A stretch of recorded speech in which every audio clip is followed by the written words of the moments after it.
वे गलेडे वे तू पढ़ना इधर अंदर दफा हो इधर वे मैं उठा फिर थोड़ियां मैं लत्ता भनू भाई उसे चुप करके आप आंटी वो भी नहीं आ रही है उनको भी कहें इधर बैठो ना खबरदार जो खी आवाज जो आप आई जाते हैं आज गाले को करने वाली मैं थोड़ी निक्की टीचर आज ना स्यापा मेरे गले पा के ते टुर जांदी है चुप करके हुन बात ना आए तू आ मैनू एक बुक विखा ना अपनी तरफ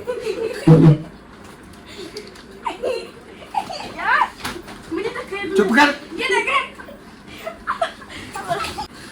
बेशर्म ना हो तो बुक पढ़ा अपनी अब आवाज बुक पढ़ा लाइव में चला के ड्रामे गा रही हूं पल्ले बुक पढ़ा मैं आखरी मैं सोटी ले आवे बुक पढ़ी है ਇਹਨਾਂ ਨੂੰ ਫੜ ਕੇ ਲਿਆਇਆ ਨਾ ਅੰਦਰ ਅੱਜ ਮੈਂ ਇਹਨਾਂ ਨੂੰ ਡੰਡਾ ਇੱਧਰ ਆ ਜਾ ਮੈਂ ਤੇਰੀਆਂ ਪਸਲੀਆਂ ਭੰਨਦਿਆਂ ਕਿ ਤੂੰ ਹੁਣ ਆਵਾਜ਼ ਨਾ ਐਵੇਂ ਚੁੱਪ ਕਰਕੇ ਮੈਂ ਤੇਰੇ ਤੇ ਭੰਨ ਦੂੰ बुक्स से दे नहीं फफे कुतरी इधर मेरी गल सुनो मुझे तुम ये बतलाओ ये सवाल का जवाब ना आया तो मैं तुम्हारी मां को फोन कर दूंगा अगो दंद कट दिया अच्छा मेरी अब मैं तुम्हारी टीचर आन दी निक्की चज होंदी है वेखना मैं की हाल करती कि तुहाडे वर्गे बालां नूं इत्थे रख लिया मेरा सिर खाण लई आप तो टुर जाते तुम ये बतलाओ कि बकत को इंग्लिश में क्या आखते हैं डक वेरी गुड वे पले तुम ये बतलाओ कि चाबी को इंग्लिश में क्या आखते हैं की ताले वाली चाबी की या हां की चाबी चल मैनू की पता हो की या मैं इधर मेरे फप्पे पुटलियां तेरी गल सुन आशा तुम ये बतलाओ कि जिन्हों सुनाई ना दे उसको इंग्लिश में क्या आखते हैं उसको जो मर्जी आती तो उसको कैसे सुनाई दे बड़े भी तुसी लैक बच्चे है आज तुम्हारी मां ना मैं गल कर अच्छा परी रानी इधर मेरी गल सुन मेरे खीखी पीपी ते ध्यान है मुझे ये बतलाओ इसकी तुमने ना इंग्लिश करनी है कि जब मैं स्टेशन पे गई तो गाड़ी जा चुकी थी जब ट्रेन ही छूट गई तो इंग्लिश करने का क्या फायदा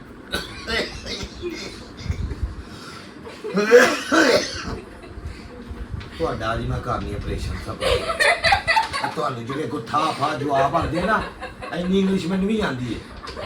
I go station when the train is going आगे मैं ਤੁਹਾਡੀ ਟੀਚਰ ਨੂੰ ਆਣੀ ਹੈ ਤੁਹਾਡੀ ਮਾਂ ਨੂੰ ਫੋਨ ਕਰਕੇ ਮੈਂ ਜਵਾਬ ਫੋਨ ਕਰਨੀ ਹੈ ਤੁਹਾਡੀ 500 ਰੁਪਏ ਫੀਸ ਅਗਲੇ ਮਹੀਨੇ ਤੋਂ ਵੱਧ ਦੀ ਜਿੰਨਾ ਤੁਹਾਡੇ ਦਾ ਸਿਰ ਕਟਾਣਾ ਪੈਂਦਾ ਹੈ ਨਾ ਇਨਸਾਨ ਪਾਗਲ ਹੋ ਜੇ 5000 ਦੀਆਂ ਦਵਾਈਆਂ ਖਾਣੀਆਂ ਪੈ ਜਾਂਦੀਆਂ ਇਹਦੀ ਮਾਂ ਦੀ ਹੈ ਮੈਨੂੰ कि मेरा मुंडा सुकदा जा रहा है इंदे उत्ते पढ़ाई का इतना बोझ मत पाए ऐ सुकदा जान दे अब खाई मेरा सुक्का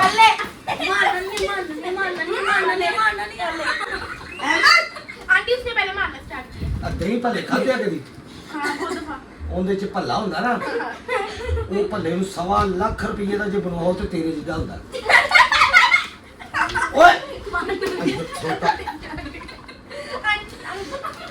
लाइबा तुम मुझे मारी है अच्छा उसको वहां पर बिठाओ उसको वहां हेलो हाँ हेलो हाँ पिनो कमेटी पेंदी पे कमेटी पानी गुंजाइश तो नहीं है कितने की पेंदी पई है 1000 पीछे 3000 चल करनी है कुछ एक मिनट खुल जाएगा मेरे कोशिश करनी कोशिश कर ले फायदा होएगा तेन इधर मेरे हाल ध्यान करो अपनी माँ को तुम लोगों ने जाके आखना कि बड़ी टीचर आख रही थी कि 200 रुपया सारों की ना फीस बढ़ गई है महंगाई हो गई है समझ आई कि किस चीज की तो मैं पढ़ान नहीं है तो शुक्र नहीं करते मेरा वो फीस देते रहे अब किस फीस जिन्ना तेरा सिर खपाना पैंदा मेरा दिल करदा मैं टकरा मार के अपना सिर फाड़ दा तेनू तो 2 लाख च भी कोई ना पढ़ाए ये तो मेरा हौसला मैं तुम्हें पढ़ा रही हूँ अब हम नहीं देंगे ਆਹੋ ਚੱਲ ਠੀਕ ਹੈ, ਤੂੰ ਪਾ ਲੈ ਮੇਰਾ ਨਾਮ ਆ ਤੇ ਕਮੇਟੀ ਪਹਿਲੀ ਦੇਣੀ ਆ ਮੈਨੂੰ। ਪਹਿਲੀ ਤੇ ਪੀਨੋ ਮੁਸ਼ਕਿਲ ਹੈ ਤੈਨੂੰ, ਦੂਸਰੀ ਤੀਸਰੀ ਨਹੀਂ ਨਹੀਂ ਪਹਿਲੀ ਦੇ, ਮੈਨੂੰ ਨਹੀਂ ਚਾਹੀਦੀ ਹੈ ਮੈਨੂੰ। ਚੱਲ ਠੀਕ ਹੈ ਹਾਂ। ਮਿਲ ਜਾਏਗੀ ਤੈਨੂੰ। ਓਕੇ ਕਰ। ਤੇ ਹੁਣ ਦਫਾ ਹੋ ਜਾਓ ਕਿ ਜੇ ਮੈਨੂੰ ਹੁਣ ਇੱਥੇ ਤੁਸੀਂ ਮੈਨੂੰ ਨਜ਼ਰ ਆਏ ਨਾ, ਮੈਂ ਤੁਹਾਡੀਆਂ ਪਸਲੀਆਂ ਤੇ ਡੰਡੇ ਮਾਰਨੇ। ਕਿੱਡਾ ਰੋਲਾ ਪਾਉਂਦੇ ਹੋ ਤੁਸੀਂ ਕਿ ਤੁਹਾਡੀਆਂ ਮਾਵਾਂ ਖੋਰੇ ਕਿਹੜੇ ਪਿਸਤੇ ਬਦਾਮ ਖਾਂਦੀਆਂ ਨੇ ਤੁਹਾਡੇ ਨਾਲ ਸਿਰ ਖਪਾਣ ਦੀ। टीचर किस चीज की ऐसे ਤੇ ਪੱਕਾ ਕੀ ਜੇ ਘਰ वो आपने ਘਰ ਕੀ ਪੱਕਾ ਹੈ ਮਾਮਾ ने? मम्मा ने आज क्या बिरयानी बनाई मम्मा ने हमने पुलाव बनाया हमने बिरयानी बनाई मम्मा ने वो पकाई सब्जी चावल मेरे हमने पुलाव बनाया हमने बिरयानी बनाई है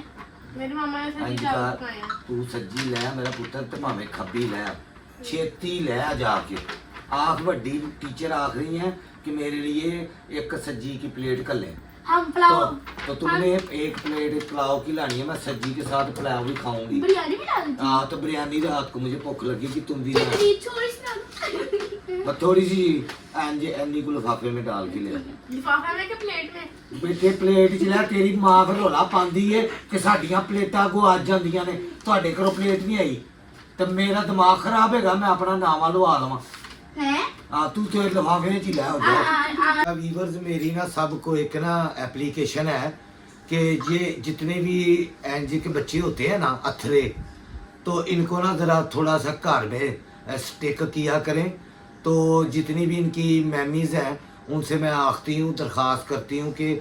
को पिस्ते बादाम सानू टीचरां नूं भी साथ घल्लिया करें, क्योंकि साडा जिन्ना कुछ सिर खाते हैं ना आके तुसी सोच भी नहीं सकते। ते नालियां इन्हां दी फीस बताओ, मैं इनके बालों को नहीं पढ़ा सकती। इन्ना मेरा दिमाग चढ़ते रोते, इतने शरारती हैं। हमारे घर की आधी चीज़ें पानी पीते जाते हैं तो गिलास भन आते हैं,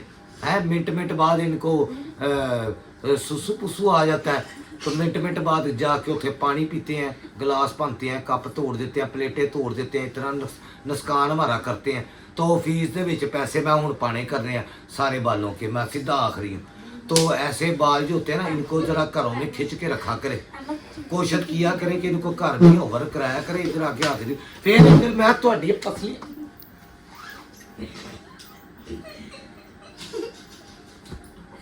तो ऐसे बालों को ना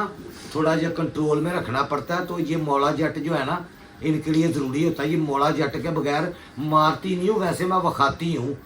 मारी तो लाश पे आ जाएगी तो माँ प्यो आके मेरे जूंडे पुट देंगे। तो कानूनन भी जुर्म है बच्चों को मारना। अब